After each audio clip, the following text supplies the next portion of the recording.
قال رب السجن أحب إلي مما يدعونني إليه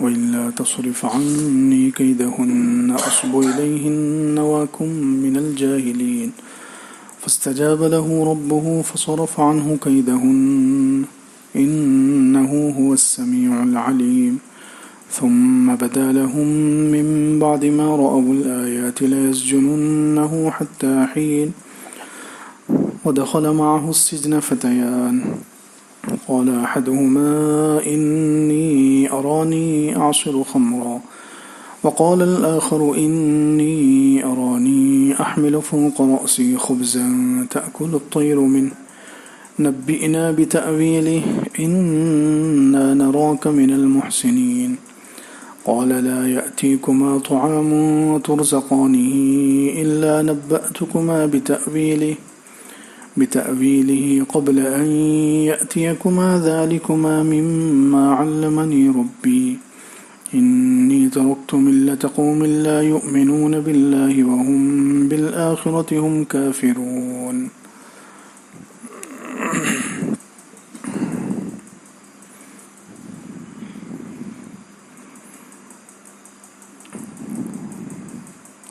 آج کا درس سورہ یوسف کی آیت نمبر 33 سے شروع ہو رہا ہے. اس سے پہلی آیتوں میں وہ واقعہ بیان کیا گیا تھا کہ مصر کی عورتیں جمع ہوئی اور انہوں نے زلیخا کے خلاف، عزیز مصر کی بیوی کے خلاف باتیں کی. تو عزیز مصر کی بیوی نے، زلیخا نے سب کی دعوت کی اور ان کے ہاتھ میں چھریاں پکڑا دی اور حضرت یوسف علیہ السلام کو حکم دیا کہ آپ ان کے سامنے نکل کر آئیے. حضرت یوسف علیہ السلام سامنے آئے تو انہوں نے، مصر کی عورتوں نے اپنے ہاتھ کاٹ لیے پھل کاٹنے کے بجائے. وہاں پر پھر عزیز مصر کی بیوی زلیخا نے اپنا عذر بیان کیا. فَذَلِكُنَّ الَّذِي لُمْتُنَّنِي فِيهِ، ان مصر کی عورتوں سے کہا کہ یہی وہ شخص ہے جس کے بارے میں تم مجھے ملامت کرتی تھی، برا بھلا کہتی تھی. اب دیکھو تمہارا کیا حال ہو گیا. تم تو بس ایک مرتبہ دیکھنے میں اپنا آپا کھو بیٹھی، اپنے حواس، اپنی عقل تم نے کھو دی اور پھل کاٹنے کے بجائے ہاتھ کاٹ لیے. میں تو سالوں سے اس کے ساتھ رہتی ہوں، تو میں کیسے محبت میں گرفتار نہ ہوں گی. اس نے گویا اپنا عذر پیش کرنے کے لیے یہ سارا دعوت کا ڈرامہ سجایا. اب حضرت یوسف علیہ السلام نے جب دیکھا کہ یہ پورا معاشرہ ہی بہت گندا اور سڑا ہوا ہے، کیونکہ مصر کی جتنی عورتیں وہاں جمع ہوئی تھی وہ بھی اب سب چاہنے لگی، خواہش کرنے لگی کہ کسی طرح حضرت یوسف علیہ السلام کے ساتھ تنہائی کا موقع مل جائے، حضرت یوسف علیہ السلام سے ہم محبت اور گندا عشق لڑائیں اور آپ کے ساتھ بری حرکت کریں. تو ساری ہی عورتیں حضرت یوسف علیہ السلام کے پیچھے پڑ گئی. حضرت یوسف علیہ السلام نے جب دیکھا کہ پورا معاشرہ ہی انتہائی گھٹیا ہے اور پورا معاشرہ ہی بہت زیادہ گندا ہو چکا ہے، میں تو ایک زلیخا سے بچنے کی کوشش کر رہا تھا، اب تو یہ پورا شہر کی ساری ہی عورتیں زلیخا بن گئی، اب کس سے بچیں. تو یہ سوچ کر حضرت یوسف علیہ السلام نے پھر اللہ سے دعا کی. قال رب السجن احب الی مما یدعوننی الیہ. حضرت یوسف علیہ السلام نے کہا کہ اے میرے رب، السجن احب الی، قید خانہ مجھے زیادہ پسند ہے اس سے جس کی طرف یہ عورتیں مجھے بلا رہی ہیں. یہ پوری عورتیں، دیکھیں سب کی طرف نسبت کرتے ہوئے گئے، پوری عورتیں جس گناہ کی طرف مجھے دعوت دے رہی ہیں اس سے بہتر، اس سے زیادہ پسند تو مجھے قید خانہ ہے. وَإِلَّا تَصْرِفْ عَنِّي كَيْدَهُنَّ أَصْبُ إِلَيْهِنَّ وَأَكُن مِّنَ الْجَاهِلِينَ. اگر آپ نے ان عورتوں کا مکر مجھ سے نہیں پھیرا تو میں ان کی طرف مائل ہو جاؤں گا اور میں جاہلوں میں سے ہو جاؤں گا. دیکھیں گناہ سے کوئی نہیں بچ سکتا جب تک کہ اللہ نہ بچائے.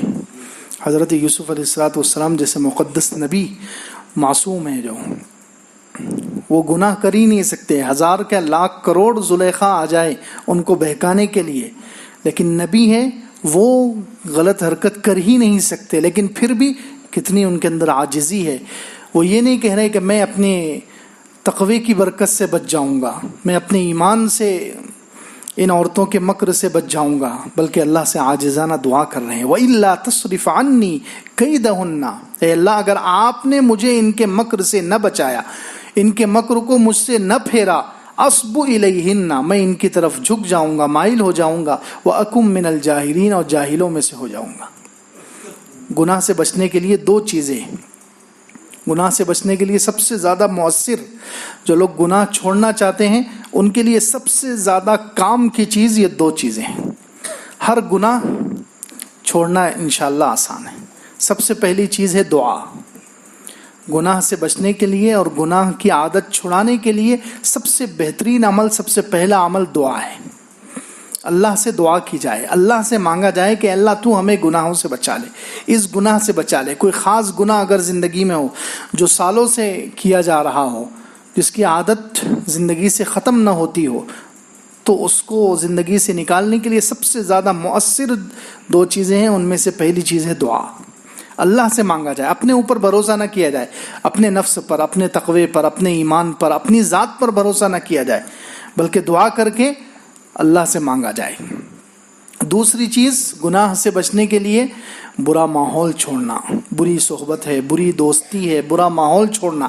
حضرت یوسف علیہ السلام نے جب دیکھا، حضرت یوسف علیہ السلام کی اس دعا میں دونوں چیزیں ہیں. ایک تو انہوں نے دعا بھی کی، ان عورتوں کے مکر سے بچنے کے لیے دعا بھی کی انہوں نے اللہ تعالیٰ سے، اور دوسرے جب انہوں نے دیکھا کہ میں اس ماحول میں رہوں گا تو بہت مشکل ہے، یہاں یہ عورتیں میرے پیچھے پڑی رہے گی، ایک نہ ایک سے واسطہ ہوتا رہے گا، ایک نہ ایک کا سامنا ہوگا، ایک سے نمٹوں گا تو دوسری کھڑی ہو جائے گی.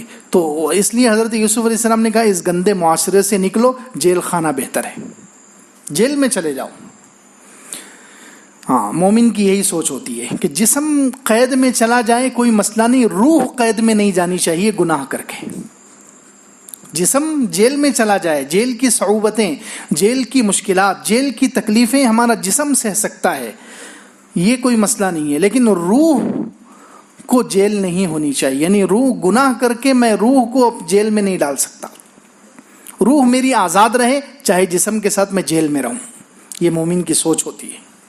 روح میری آزاد رہے چاہے میں جیل میں رہوں، جیل کی صعوبتیں، جیل کی مشکلات برداشت کروں تو یہ میرے لیے آسان ہے، لیکن میری روح آزاد رہنی چاہیے.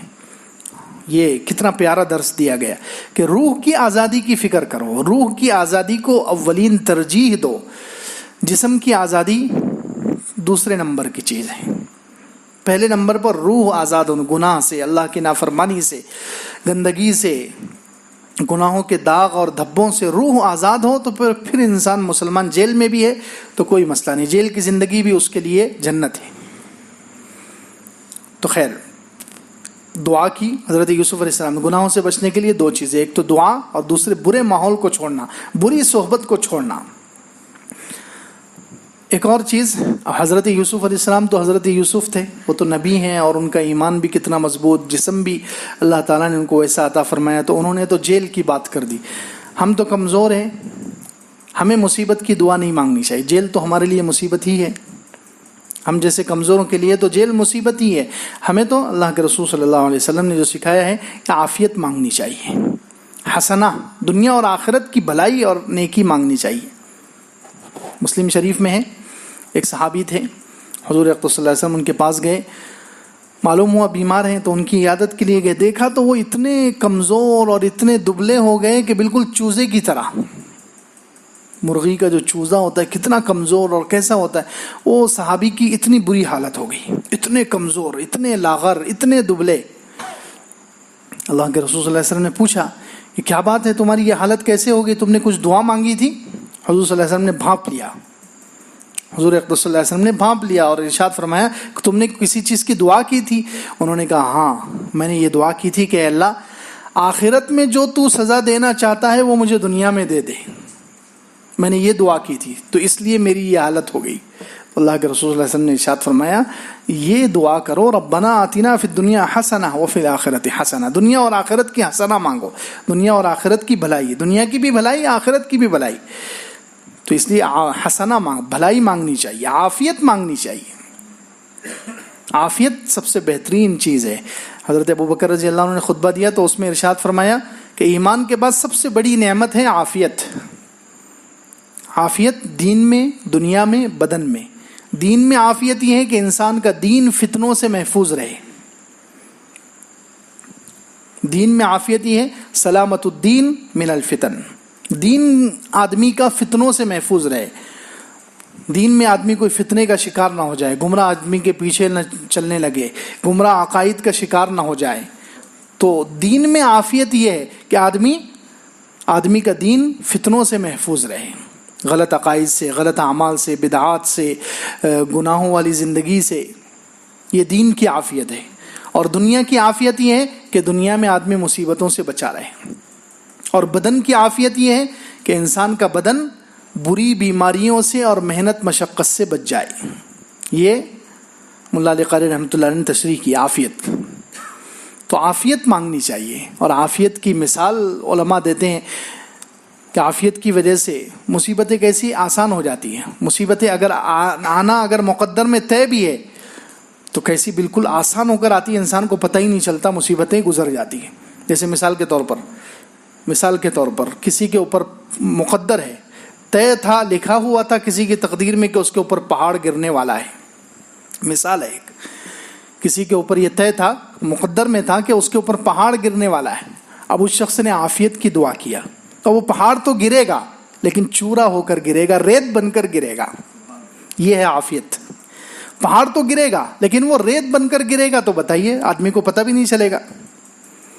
اگر پورا پہاڑ بغیر ریت بنے ہوئے ڈائریکٹ گر جائے تو ایک آدمی کے ہزاروں آدمی تباہ ہو جائیں گے. لیکن وہی پہاڑ اگر ریزہ ریزہ ہو کر ریت بن کر گر جائے تو ایسے کتنے بھی پہاڑ گرے، آدمی چلتا رہے گا اور پار ہو جائے گا. تو اس لیے عافیت مانگنی چاہیے. خیر، پھر فرمایا قال رب السجن احب الی. حضرت یوسف علیہ السلام نے کہا کہ اے پروردگار، قید خانہ مجھے زیادہ محبوب ہے. دیکھیے ایک بہت بڑے عالم ہیں، انہوں نے لکھا کہ اللہ کے راستے کا، اللہ کی محبت کا قید خانہ بھی بہت بہترین ہوتا ہے، تو پھر اللہ کا انعام خانہ کیسے ہوگا؟ اللہ کی محبت میں اگر قید بھی ہو جائے، وہ قید خانہ بھی محبوب ہوتا ہے، تو پھر اللہ کا انعام خانہ کیسا ہوگا؟ اس لیے حضرت یوسف علیہ السلام نے رب السجن احب الی، اے پروردگار قید خانہ مجھے زیادہ پسند ہے اس سے جس کی طرف یہ عورتیں مجھے بلا رہی ہیں. وَإِلَّا تَصْرِفْ عَنِّي كَيْدَهُنَّ، اگر آپ نے ان کے مکر کو مجھ سے نہیں پھیرا، أَصْبُ إِلَيْهِنَّ، میں ان کی طرف مائل ہو جاؤں گا، وَأَكُمْ مِنَ الْجَاهِلِينَ، جاہلوں میں سے ہو جاؤں گا. جاہل دیکھیے، جاہل کس کو کہتے ہیں؟ ہم تو سمجھتے ہیں جس کو پڑھنا لکھنا نہیں آتا وہ جاہل ہے، لیکن قرآن میں کئی جگہ پر اصل جہالت یہ ہے کہ انسان اللہ کی نافرمانی کرے. گناہ کرنا یہ سب سے بڑی جہالت ہے، اور گناہ سے بچنا یہ سب سے بڑا علم ہے. امام غزالی رحمۃ اللہ علیہ کہتے ہیں سب سے بڑا عالم کون ہے؟ امام غزالی رحمۃ اللہ علیہ کہتے ہیں سب سے بڑا عالم وہ ہے جو گناہوں کے نقصانات کو پہچان کر اس سے بچتا ہو. گناہوں کے نقصانات کو پہچان کر اس سے بچتا ہو، یہ سب سے بڑا عالم ہے، اللہ کی نافرمانی سے بچتا ہو. تو جاہل وہ نہیں ہے جو پڑھنا لکھنا ہی جانتا، وہ ہمارے اعتبار سے تو ہے، لیکن قرآن کہہ رہا ہے کہ میں جاہلوں میں سے گناہ کر لوں گا تو جاہل ہو جاؤں گا. یہ جہالت ہے، اللہ کی نافرمانی. سب سے بڑی جہالت گناہ کرنا ہے. فرمایا وَأَكُمْ مِنَ الْجَاهِلِينَ فَاسْتَجَابَ لَهُ رَبُّهُ فَصَرَفَ عَنْهُ كَيْدَهُنَّ. فوراً اللہ نے، دیکھی اللہ تعالیٰ مخلصین کی دعائیں کیسے قبول کرتا ہے، سبحان اللہ. اسی لیے عطا اللہ اسکندری رحمۃ اللہ علیہ کہتے ہیں کہ اللہ تعالیٰ کے ساتھ نقد معاملہ کرو تو نقد اللہ تعالیٰ انعام دے دیتا ہے. حضرت یوسف علیہ السلام نے دل کی توجہ کے ساتھ، اخلاص کے ساتھ جو دعا مانگی ہے، فوراً اللہ تعالیٰ نے کہا فاستجاب له. فا کا حرف بتا رہا ہے کہ بہت فوراً اللہ نے دعا قبول کر لی. فاستجاب له ربه، ان کے رب نے ان کی پکار کو سن لیا. فصرف عنه كيدهن، اور ان سے ان عورتوں کا مکر پھیر دیا. انه هو السميع العليم، اللہ تعالیٰ سننے والا جاننے والا ہے. جو انسان جس وقت جس حال میں جس انداز میں دعا کرے، جس وقت جس حال میں جس انداز میں دعا کرے، اللہ سنتا ہے، اللہ جانتا ہے. جس وقت دعا کرے، جس حال میں کرے، جس انداز میں کرے، آہستہ کرے یا زور سے کرے، کسی بھی انداز سے کرے، کسی بھی زبان میں کرے، انہ هو السمیع، وہ سننے والا ہے اور علیم، جاننے والا ہے، سب کے حالات جانتا ہے، کون کتنی مصیبت میں ہے، کون کیسی مشکلات میں ہے، کون کس مرحلے سے گزر رہا ہے۔ تو اللہ تعالیٰ سے دعا کی جائے، اللہ تعالیٰ سنتا بھی ہے، جانتا بھی ہے۔ ثم بدا لهم من بعد ما رأوا الآيات ليسجننه حتى حين، پھر ان کے سامنے یہ بات ظاہر ہوئی سب نشانیوں کے دیکھنے کے بعد کہ حضرت یوسف کو قید میں ڈال دیں گے کچھ وقت تک، یعنی سب نشانیاں دیکھ لی انہوں نے یوسف علیہ السلام کے بری ہونے کی، یوسف علیہ السلام کے پاک ہونے کی ساری نشانیاں مصر کے اس وزیر نے اور سارے مصر والوں نے دیکھ لی۔ پیچھے سے کرتا پھٹا ہوا ہے وہ بھی دیکھ لیا، اس بچے نے گواہی دی وہ بھی دیکھ لیا، یہاں زلیخا نے خود اقرار کر لیا کہ میں نے بہکانے کی کوشش کی تھی، یوسف نے تو اپنے آپ کو بچا لیا، یہ بھی دیکھ لیا، سب کچھ دیکھ لیا، ساری نشانیاں کھل کر سامنے آ گئی کہ یوسف علیہ السلام کا کوئی قصور نہیں ہے۔ پھر بھی انہوں نے فیصلہ کیا کہ ان کو کچھ وقت جیل میں ڈال دینا ہے، لَيَسْجُنُنَّهُ حَتَّى حِينٍ، کیونکہ انہوں نے اب آخری یہ کیوں فیصلہ کیا عزیز مصر نے اور وہاں کے جو بادشاہ اور جو سوچنے والے اہم حکومت کے عہدوں پر تھے، سب نے مل کر یہ فیصلہ اس لیے کیا تاکہ یہ فتنہ، عورتوں کا جو فتنہ اٹھ رہا ہے، جو عورتیں حضرت یوسف علیہ السلام کے حسن کو دیکھ کر، آپ کی خوبصورتی کو دیکھ کر فتنے کا شکار ہو رہی ہے، آپ سے محبت کرنے لگ رہی ہے، تو یہ جب جیل میں جائیں گے، کچھ سال گزر جائیں گے تو خود بخود ان کا عشق ختم ہو جائے گا۔ زبانوں پر جو چرچے ہیں یہ حضرت یوسف علیہ السلام کے اور زلیخا کے اور ساری اور مصر کی عورتوں کے، یہ جو بری باتوں کے چرچے چل رہے ہیں یہ ختم ہو جائیں گے، اس لیے انہوں نے فیصلہ کیا بہتر یہی ہے کہ یوسف علیہ السلام کو جیل میں ڈال دیا جائے۔ ثم بدا لهم من بعد ما رأوا الآیات، سب نشانیاں واضح ہونے کے بعد ان پر یہ بات کھلی، لَيَسْجُنُنَّهُ حَتَّى حِينٍ، کہ ان کو جیل میں ڈال دیں گے کچھ وقت تک۔ لیکن سب سے بڑی، حضرت یوسف علیہ السلام کے لیے سب سے بڑی مصیبت یہ ہے کہ کوئی وقت متعین نہیں کیا کتنے سال جیل میں رہنا ہے۔ کوئی وقت اگر متعین ہو جائے تو انسان کے لیے آسان ہو جاتا ہے کہ چلو اتنے سال کے بعد میں نکل جاؤں گا، لیکن اگر مبہم رکھا جائے کہ بس ایک وقت تک قید کرنا ہے، اب وہ وقت کتنا ہے یہی نہیں معلوم ہے، تو اب وہ کتنے بھی کم بھی ہو سکتا ہے، زیادہ ہوا تو بہت زیادہ بھی ہو سکتا ہے، یہ سب سے بڑی مصیبت تھی۔ خیر، جیل میں حضرت یوسف علیہ السلام کو ڈال دیا گیا۔ وَدَخَلَ مَعَهُ السِّجْنَ فَتَيَانِ، اب دیکھیں اسلام میں جیل کا جو تصور ہے، جیلوں میں لمبی سزائیں دینا اور جیلوں میں رکھنا اور ان کے ساتھ ظلم و ستم کرنا، اسلام میں یہ لمبی جیل کا کوئی تصور نہیں ہے، اسلام میں اس کا کوئی ثبوت نہیں ہے۔ زیادہ زمانے تک، کئی سالوں تک یا عمر قید، لمبی مدت تک جیل میں رکھنا اور سزائیں دیتے رہنا، اسلام اس کا قائل نہیں ہے، اسلام اس کو نہیں مانتا، اسلام میں اس کا کوئی ثبوت نہیں ہے۔ یہ تو واقعہ بیان کیا جا رہا ہے حضرت یوسف علیہ السلام کے زمانے کا، لیکن اسلام میں حضور اقدس صلی اللہ علیہ وسلم کے زمانے میں اور حضرت ابو بکر رضی اللہ عنہ کے زمانے میں کوئی جیل نہیں تھی، تو یہ لمبی سزائیں یہ اسلام کے خلاف ہے۔ لمبا عرصے تک جیلوں میں رکھنا اور انسانوں کو جانور بنا دینا، اسلام اس کا قائل نہیں، اسلام اس میں اس کا ثبوت نہیں ہے۔ کیوں؟ اس لیے کہ اسلام انسانیت کی قدر سکھاتا ہے۔ اسلام کیا سکھاتا ہے؟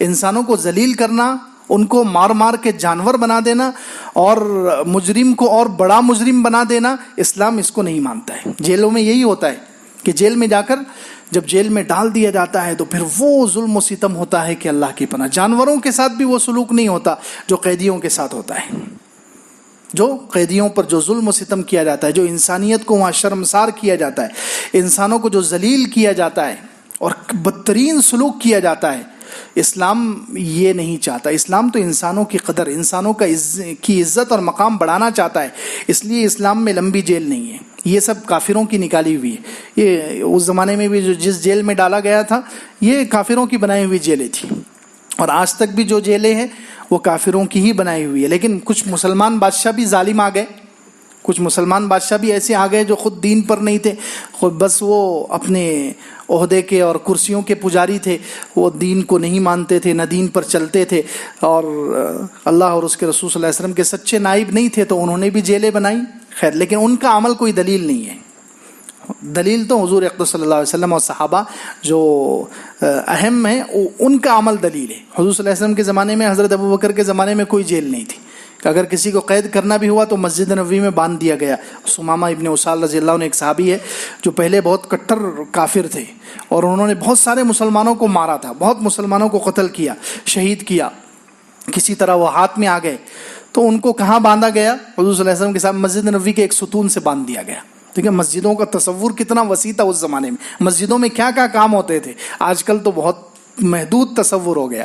مسجد میں اگر درس ہو رہا ہے تو درس والے یہ سوچتے ہیں کہ دوسرا کوئی کام نہیں ہونا چاہیے، سب درس میں شریک ہو، کوئی ذکر بند، تلاوت بند، سب بند. مسجد میں تعلیم ہو رہی ہے تو تعلیم والے یہ سوچتے ہیں کہ سارے کام بند ہو جانے چاہیے، نہ ذکر ہو نہ تلاوت ہو. حالانکہ حضور صلی اللہ علیہ وسلم کی مسجد میں ایک ہی وقت میں سب ہوتا تھا، ایک ہی وقت میں. حدیثوں میں، صحیح حدیثوں میں ثابت ہے حضور صلی اللہ علیہ وسلم کی مسجد میں ایک ہی وقت میں ذکر کے حلقے بھی لگتے تھے، اور تلاوت کے حلقے بھی لگتے تھے، اور مسئلے مسائل کے حلقے بھی لگتے تھے، قرآن کے حلقے بھی لگتے تھے، فقہ کے حلقے بھی لگتے تھے، اور جہاد کی باتیں بھی ہوتی تھی، جہاد کی ٹریننگ ہوتی تھی، جہاد کے لشکر بھیجے جاتے تھے. مسجد ہی قید خانہ بھی تھا، سب کچھ مسجد ہی تھا. آج کل بہت محدود سوچ بنا لی گئی مسجدوں کے بارے میں. تو خیر، حضور اقدس صلی اللہ علیہ وسلم اور حضرت ابوبکر کے زمانے میں تو جیل تھی ہی نہیں. حضرت عمر رضی اللہ عنہ نے مکہ مکرمہ میں ایک صفوان ابن امیہ جو مشہور شخص ہیں، ان کا گھر خریدا 4000 درہم میں، اور اس کو جیل بنایا. لیکن کیسی جیل تھی وہ؟ اسلام میں جیل کب تک ہے؟ یا تو جرم ثابت ہونے تک، جب تک جرم ثابت ہوگا اور اس کے لیے صحیح اسلامی سسٹم ہو تو چند دن لگیں گے، بس 2-4 دن، 8-10 دن بس. یہ جمہوریت میں اور کافروں کا نظام ہے کہ سالوں 5 سال 10 سال 20 سال لگ جاتے ہیں جرم ثابت ہونے کے لیے. یہ سب کافروں کا نظام ہے، یہ سب اسلام سے انحراف کا نظام ہے. اسلام میں تو بس بہت چند دنوں میں جرم ثابت ہو جاتا ہے، اتنی دیر تک کسی کو جیل میں رہنا ہے، یا توبہ کرنے تک. توبہ اس نے جب کیا فوراً اس کو چھوڑ دیا جائے گا. لمبے عرصے تک جیل میں رکھ کر اس کو سڑانا اور اس کو مار مار کے اور بڑا مجرم بنا دینا، یہ اسلام میں نہیں ہے. حضرت علی رضی اللہ عنہ نے ایک جیل بنائی، اس کا نام رکھا النافع. نام بھی کتنا پیارا ہے، نفع دینے والی جیل. یعنی وہاں قیدیوں کو اصلاح کے لیے لایا جاتا تھا، اور وہاں لا کر قیدیوں کو سدھارا جاتا تھا، وہاں لا کر ان کو صحیح تعلیم دی جاتی تھی، اور ان کے ہر چیز کا خیال رکھا جاتا تھا. اسلام میں تو یہ قیدیوں کو کھلانے کا تذکرہ ہے قرآن میں، اور قیدیوں کو کھلانے کی فضیلت آئی ہے.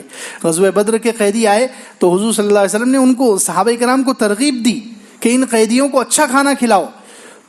تو مشرکین مکہ جو کتنے خطرناک دشمن ہیں حضور صلی اللہ علیہ وسلم کے اور صحابہ کے، تو صحابہ کیا کرتے تھے، گھر میں جو اچھا کھانا بنتا تھا، روٹی وغیرہ، وہ ان قیدیوں کو کھلاتے تھے اور خود کھجوروں پہ گزارا کرتے تھے. وہ قیدی کافر کہتے تھے کہ ہمیں شرم آتی ہے، ہمیں شرم آتی تھی، یہ کیسا ہمارے ساتھ کتنا اچھا سلوک کرتے ہیں.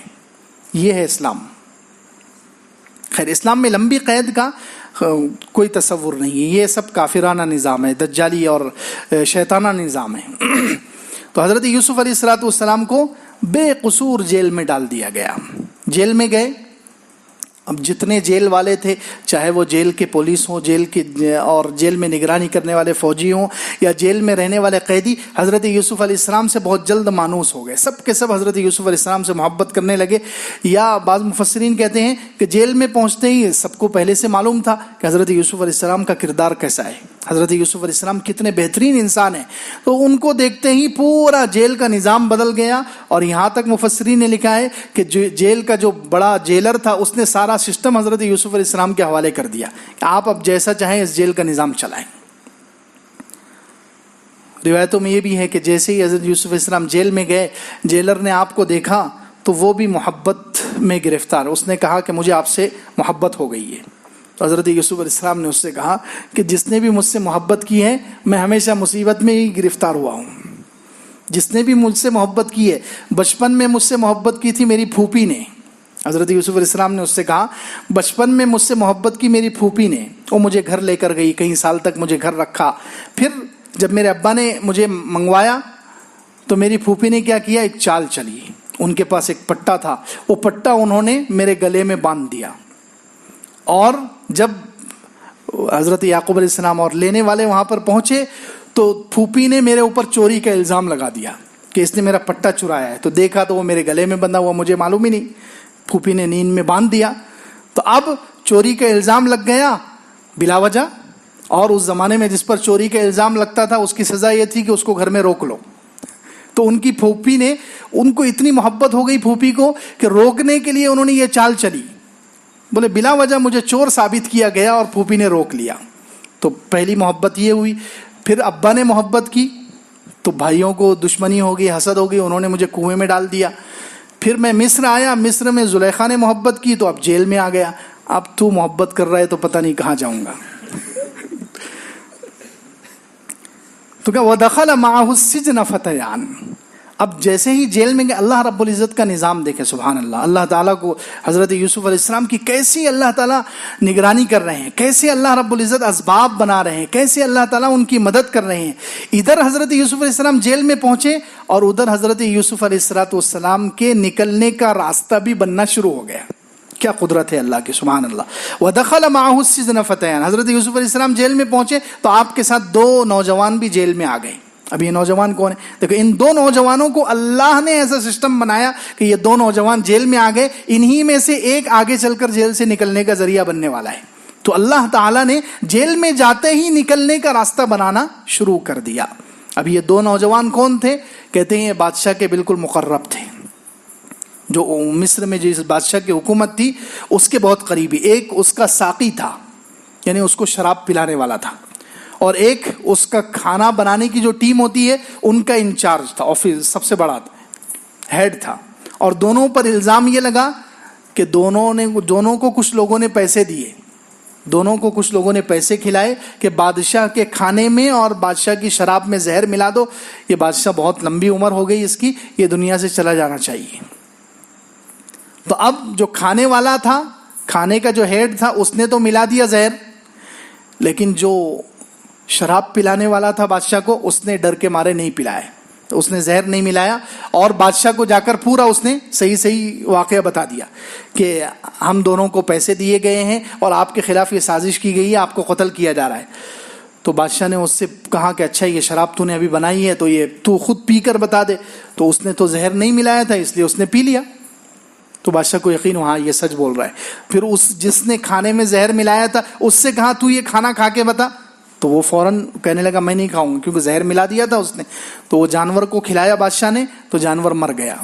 تو اب دونوں کو بادشاہ نے جیل میں ڈال دیا کہ جب تک ان کا کیس چلے گا، مقدمہ چلے گا، تو دونوں جب تک جیل میں رہو. جب دونوں کا مقدمہ اور دونوں میں سے جو مجرم ہے اس کا جرم ثابت ہو جائے گا تو ہم باقی کو جیل میں سے نکال. تو یہ دونوں کو دیکھو اللہ تعالیٰ نے کیا نظام بنایا اور ان دونوں کو جیل میں پہنچا دیا. بادشاہ کے جو قریبی لوگ تھے. وَدَخَلَ مَعَهُ السِّجْنَ فَتَيَانِ. حضرت یوسف علیہ السلام کے ساتھ جیل میں داخل ہوئے 2 نوجوان. قَالَ أَحَدُهُمَا إِنِّي أَرَانِي أَعْصِرُ خَمْرًا. اب اللہ نے جیل میں بھی داخل کیا. دیکھیے اس لیے ہر وقت اس پر نظر ہونی چاہیے ایمان والے کی. دنیا میں جتنے معاملات ہوتے ہیں، جتنے کام ہوتے ہیں، سب کے سب اللہ کی تدبیر سے، اللہ کی پلاننگ سے ہوتے ہیں. چھوٹے سے چھوٹا کام بھی، کسی کو ٹھوکر بھی لگ جائے تو وہ اللہ کے پلان کے بغیر، اللہ کے حکم کے بغیر کوئی کام نہیں ہوتا دنیا میں. چھوٹے سے چھوٹا کام ہو یا بڑے سے بڑا کام ہو، ہر کام پہلے سے لکھا ہوا ہے اللہ تعالیٰ کے فیصلے سے اور اللہ تعالیٰ کے حکم سے، اللہ کی پلاننگ سے ہر چیز ہوتی ہے. کوئی بھی چیز اتفاق سے، کوئنسیڈنس سے نہیں ہوتی. اچانک ہو جائے ایسا کچھ بھی نہیں ہوتا. دیکھیں اب یہ وہ بادشاہ کو بادشاہ کے خلاف سازش کی گئی. اللہ تعالیٰ نے یہ سب سسٹم بنایا ہے حضرت یوسف علیہ السلام کو بچانے کے لیے. یہ سارا طے ہو رہا ہے. اور پھر جب وہ دونوں جیل میں آ گئے تو جیل میں آنے کے بعد ان کو خواب بھی اللہ تعالیٰ نے دکھلایا. دونوں کو خواب بھی آ گیا کیونکہ حضرت یوسف علیہ السلام کو خواب کی تعبیر آتی ہے. تو ظاہر سی بات ہے ان دونوں کو حضرت یوسف علیہ السلام کے سامنے محتاج بنا کر پیش کرنا ہے. ان دونوں کو حضرت یوسف علیہ السلام کا محتاج بنانا ہے اور حضرت یوسف علیہ السلام کا ان پر احسان کر دینا ہے تاکہ آگے چل کر وہ اس احسان کا بدلہ چکائیں. یہ اللہ تعالیٰ کو کرنا تھا. تو اللہ تعالیٰ نے یہ نظام بنایا کہ دونوں کو خواب آیا. کیا خواب آیا؟ قال احدهما انی ارانی اعصر خمرا. دونوں میں سے ایک نے کہا کہ میں دیکھ رہا ہوں، میں نے خواب میں دیکھا کہ میں شراب کشید کر رہا ہوں، شراب نچوڑ رہا ہوں، شراب بنا رہا ہوں۔ دوسرے نے کہا وقال الآخر، دوسرے نے کہا انی ارانی احمل فوق رأسی خبزا تأکل الطیر من، دوسرے نے کہا کہ میں نے خواب میں دیکھا ہے کہ میں روٹی اٹھا رہا ہوں، میرے سر پر روٹی ہے، روٹی کی ٹوکری ہے، روٹی کا برتن ہے، روٹی میرے سر پر ہے اور پرندے اس میں سے کھا رہے ہیں۔ دوسرے نے کہا روٹی میرے سر پر ہے، احمل فوق رأسی خبزا تأکل الطیر من، میرے سر پر روٹی ہے جس میں سے پرندے کھا رہے ہیں۔ نبئنا بتأویلہ، آپ ہمیں اس خواب کی تعبیر بتلا دیجئے۔ انا نراک من المحسنین، ہم آپ کو محسن سمجھتے ہیں۔ حضرت یوسف، مفسرین کہتے ہیں کہ مومن پر جتنی مصیبتیں آتی ہیں، مصیبتیں بڑھتی جاتی ہیں اور مومن کے اندر نکھار پیدا ہوتا جاتا ہے، اس کی اچھی خوبیاں اور اچھی عادتیں بڑھتی جاتی ہیں۔ حادثات اور مصیبتوں کی وجہ سے مومن برا نہیں ہوتا، مومن بگڑتا نہیں ہے، مومن اور سنورتا ہے۔